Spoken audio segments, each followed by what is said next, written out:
ជំរាបសួរខ្ញុំជាអតិថិជនផន V Money Mobile ខ្ញុំពិតជាឈ្នះរង្វាន់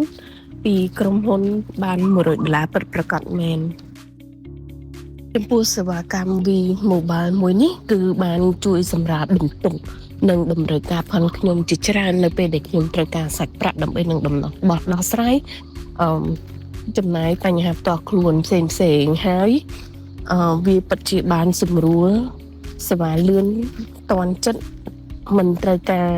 ឯកសារច្រើនហើយពិតជាបានជួយសម្រួលនៅតម្រូវការតាមតាន់ចិត្តរបស់ផនយើងមែនដែលដាក់កម្ចីដំបងរៀងយូរបន្តិចត្រូវការចាយពេលដើម្បីនឹងឆ្លើយតបសំណួរហើយនឹងបំពេញឯកសារនៅក្នុង app របស់ក្រុមការងារខាងV Money Mobile ប៉ុន្តែបន្ទាប់ពីនឹងហើយក្រោយមកទៀតចំណាយពេលតិចក្នុងការ process ដាក់លុយតែខ្ចីដំបូងរៀងចាយពេលយូរបន្តិចដោយសារខ្ញុំអត់សូវចេះឆ្លើយតបជាមួយនឹងក្រុមការងាររបស់ក្រុមហ៊ុនក៏ប៉ុន្តែនៅពេលណាដែល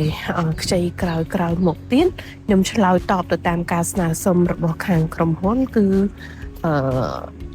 ពេលវេលាបានលឿនជាងមុន